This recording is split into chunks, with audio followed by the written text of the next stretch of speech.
नमस्कार। मैं आचार्य सरिता मिश्रा आपके अपने ज्योतिष और आध्यात्म के चैनल वैदिक ज्योतिष शिक्षण संस्थान में आप सभी दर्शकों का हार्दिक अभिनंदन करती हूँ।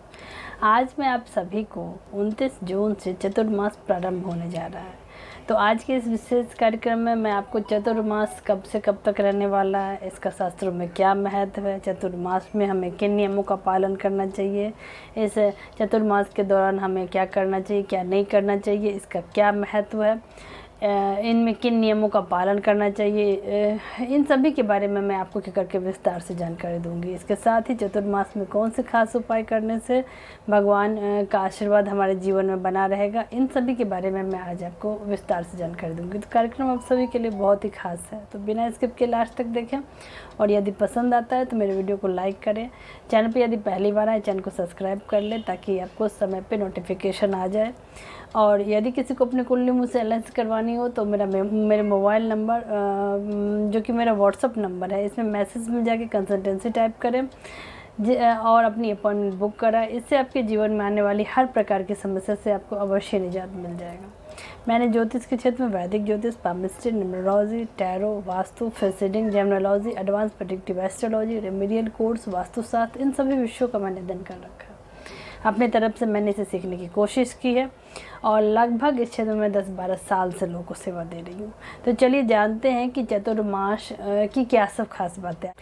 सबसे पहले आइए जानते हैं कि आखिर चतुर्मास होता क्या है। सबसे पहले आइए इसको समझते हैं। दरअसल आषाढ़ माह के शुक्ल पक्ष एकादशी, जिसे देवशयनी एकादशी भी कहते हैं, इस दिन भगवान विष्णु अपने 4 महीने के लिए निद्रा में चले जाते हैं और इसके बाद कार्तिक मास के शुक्ल पक्ष एकादशी तिथि, जिसे देवउठौन एकादशी कहते हैं, उस दिन उठते हैं। इन 4 महीने के समय को चतुर्मास कहा जाता है। चूँकि इस दौरान भगवान विष्णु निद्रा में होते हैं, ऐसे में सनातन धर्म में इस समय की अवधि में शादी, विवाह, मुंडन, गृह प्रवेश इत्यादि महत्वपूर्ण संस्कारों और मांगलिक कार्यों पर रोक लग जाती है। अब आइए जानते हैं कि साल 2023 यानी कि इस साल चतुर्मास कब से कब तक है। आइए इसको समझें। बात करें इस साल लगने वाले चतुर्मास की, तो हिंदू पंचांग के अनुसार इस वर्ष 29 जून से चतुर्मास लगने जा रहा है और इसका समापन 23 नवंबर को होगा। अब सवाल उठता है कि इस वर्ष चतुर्मास को क्या चीज़ ज़्यादा खास बना रही है। तो दरअसल इस वर्ष चतुर्मास 4 महीने का नहीं बल्कि 5 महीने का होने जा रहा है। यानी कि इस वर्ष भगवान विष्णु 5 महीने तक योग निद्रा में रहने वाले। 19 वर्ष बाद सावन इस वर्ष अधिक मास का होगा और चतुर्मास 4 की जगह 5 महीने का होगा। इससे पहले सावन अधिक मास का विक्रम संवत्सर इससे पहले हुआ था 1847 में, 1976 में, 1966 में, 1985 में, 2004 में, 2015 में।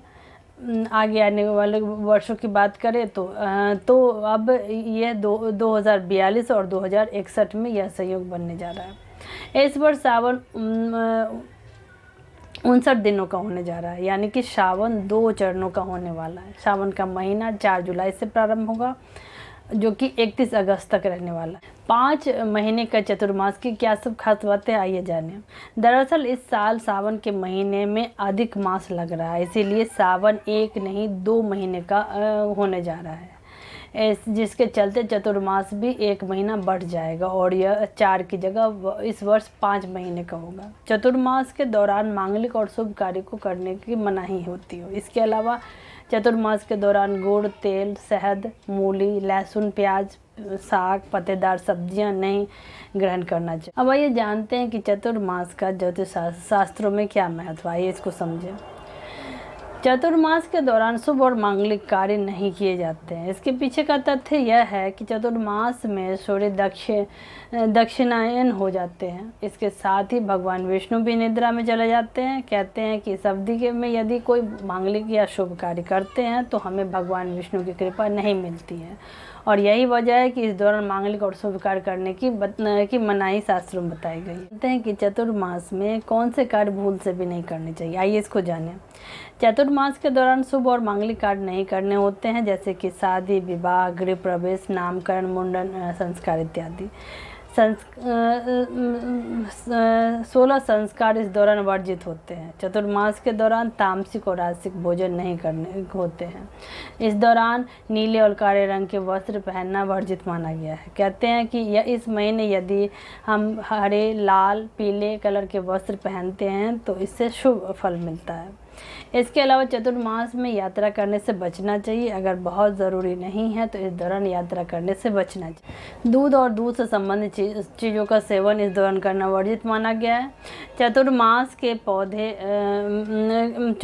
के चौथे महीने में प्याज, लहसुन, दाल का सेवन नहीं करना चाहिए। इस दौरान भगवान सूर्य की पूजा करना बेहद ही शुभ फलदायक। अब जानते हैं कि चतुर्मास में कौन से खास नियम करने से जीवन में खुशियाँ आएंगी। आइए इसको समझें। चतुर्मास का महीना बेहद ही महत्वपूर्ण माना जाता है। धार्मिक दृष्टि से भी इस माह का उत्तम महत्व बताया गया है। कहते हैं कि इस महीने में यदि कोई व्यक्ति ने भगवान शिव का आशीर्वाद प्राप्त कर ले, इनकी विधि विधान से पूजा आराधना करें तो जीवन में हर प्रकार के संकट दूर हो जाते हैं। अब आइए जानते हैं कि चतुर्मास के दौरान किन नियमों का पालन करने से भगवान ईश्वर का आशीर्वाद प्राप्त होगा, हमारे जीवन में सुख, समृद्धि, खुशियाँ आएंगी। आइए जानिए। इस क्रम में सर्वप्रथम चतुर्मास के दौरान व्रत का पालन करना चाहिए। इसके अलावा इस दौरान ज़मीन पर सोना चाहिए। हाँ, लेकिन अगर स्वास्थ्य संबंधी कोई परेशानी है तो ऐसा करने से बचना चाहिए। चतुर्मास के दौरान सूर्योदय से पहले उठना चाहिए। इस महीने स्नान दान का विशेष महत्व बताया गया है। चतुर्मास के इन महीनों में मुमकिन हो तो जितना हो सके मौन रहना चाहिए। इन 4 महीनों की अवधि में केवल एक बार ही भोजन करना लाभदायक रहता है। मुमकिन हो तो रात्रि में केवल फलाहार ही करें। इस महीने ब्रह्मचर्य का पालन करना सत्संग करना लाभकारी रहेगा। सूर्य नमस्कार कर सकते हैं। सुबह शाम भगवान शिव की पूजा करना और अपनी यथाशक्ति अनुसार अन्न, वस्त्र और दीप दान, श्रम दान या छाया दान करने से ईश्वर की कृपा हमारे जीवन में सदा सर्वदा बनी रहे। अब हम जानेंगे कि चतुर्मास के आखिर फायदे क्या हैं। आइए इसको भी समझ लें। चतुर्मास का धार्मिक और ज्योतिषीय दृष्टि से इतना विशेष महत्व बताया गया है कि ऐसे में सवाल उठता है कि आखिर इस महीने में क्या कुछ फायदे हमारे जीवन में प्राप्त होते हैं। तो आइए जान लेते हैं कि चतुर्मास के नियमों का पालन करने से व्यक्ति को अपने जीवन में क्या सब फायदे मिल सकते हैं। यदि चतुर्मास के नियमों का पालन किया जाए तो इससे आपका स्वास्थ्य उत्तम रहेगा और बीमारियों से छुटकारा मिलता है। मानसिक संताप दूर होते हैं और जीवन में भय और चिंता नहीं रहती है। सभी मनोकामनाएं पूर्ण होती है और पापों का नाश होता है और अनजाने हुए पाप भी से भी मुक्ति मिल जाती है। सभी मनोकामनाएं पूर्ण हो जाती है। मानसिक विकार खत्म हो जाता है। कुंडली में मौजूद पितृदोष से मुक्ति मिल जाती है और पितरों का आशीर्वाद जीवन भर बना रहता है। भगवान विष्णु, सूर्यदेव और महादेव की कृपा प्राप्त होती है और जीवन में सुख, समृद्धि, शांति और आर्थिक लाभ की प्राप्ति होती है। परिवार में भाई बंधुओं के बीच परस्पर प्रेम और सौहार्द का वातावरण बना रहता है। चतुर्मास में किए गए पुण्य और इनसे मिलने वाले लाभ की बात किया जाए तो कहा जाता है कि चतुर्मास में जो व्यक्ति मंदिर में झाड़ू लगाते हैं, मंदिर की सफाई करते हैं, उन्हें 7 जन्म तक ब्राह्मण योनि मिलता है। जो लोग भगवान को दूध, दही, शहद और मिश्री से स्नान कराते हैं वह वैभवशाली जीवन व्यतीत करके स्वर्ग में इंद्र जैसा सुख भोगता है। जो लोग धूप, दीप, नैवेद्य और विधि पूर्वक इस महीने में भगवान शिव की पूजा करते हैं, ऐसे लोग अक्षय सुख को प्राप्त। इन 4 महीनों में भगवान की तुलसी दल से पूजा करने वाले लोग परम गति प्राप्त करते हैं। जो लोग इस महीने गूगल की धूप और दीप देवी देवताओं को अर्पण करते हैं उन्हें जन्म जन्मांतर तक धान्य प्राप्त होता है। जो लोग इस महीने में पीपल का पेड़ लगाते हैं, पीपल के पेड़ में जल चढ़ाते हैं, उनकी परिक्रमा करते हैं, उनके जीवन में कभी भी कोई कमी नहीं होती है और सदा धन संपत्ति बनी जीवन भर बनी रहती है। इस साल सावन भी खास है बेहद, क्योंकि इस वर्ष सावन का महीना 2 महीने लंबा होने जा रहा है। सिर्फ इतना ही नहीं, इस वर्ष सावन माह मणि कंचन योग में पड़ने वाला है। इसके साथ ही मलेमास में सावन का पड़ना भी ज्योतिषियों के अनुसार एक अति दुर्लभ संयोग है। मलेमास में ही रक्षाबंधन और मधुश्रावणी पर्व भी मनाए जाएंगे। इस वर्ष श्रावण मास 4 जुलाई से शुरू हो रहा है। इसी दिन भगवान शिव की भक्ति कांवड़ यात्रा के लिए निकलेंगे। श्रावण का पहला सोमवार 10 जुलाई को होगा और आखिरी सोमवार 28 अगस्त को पड़ने जा रहा है। अब आइए जानते हैं कि सावन में मलेमास क्या पड़ेगा प्रभाव देश दुनिया पर। आइए इसको भी समझें। अब आइए जानते हैं कि सावन में मलेमास का देश दुनिया पर इसका क्या प्रभाव पड़ेगा। आइए इसको भी समझें। मलेमास के प्रभाव के कारण वर्षा में थोड़ा सा रुकावट और धन की हानि देखने को मिल सकती है। अधिक मास के समय मंगल सूर्य के गोचर के परिणाम स्वरूप कहीं कहीं पे असामान्य वर्षा होने के चलते बाढ़ की संभावना है, तो कई जगहों पर सूखा पड़ने की भी भविष्यवाणी की जा सकती है। इसका सीधा असर किसानों के फसलों पर देखने को मिलेगा। इस अवधि में अग्निकांड, विमान दुर्घटना, युद्ध, प्राकृतिक आपदाओं की आशंका बढ़ जाएगी। दुनिया के कुछ बड़े बड़े देशों जैसे कि रूस, चीन, ताइवान, यूक्रेन, पाकिस्तान और यूरोपीय देशों में बड़ी उथल पुथल होने की संभावना नजर आ रही है। आइए जानते हैं कि चतुर्मास के प्रमुख व्रत और त्यौहार कौन से रहने वाला है। आइए इसको समझें। बात करें चतुर्मास के महत्व की, तो इन 4 महीनों का समय सनातन धर्म में विश्वास रखने वाले लोगों के साथ साथ जैन धर्म के लोगों के लिए भी बेहद खास माना जाता है।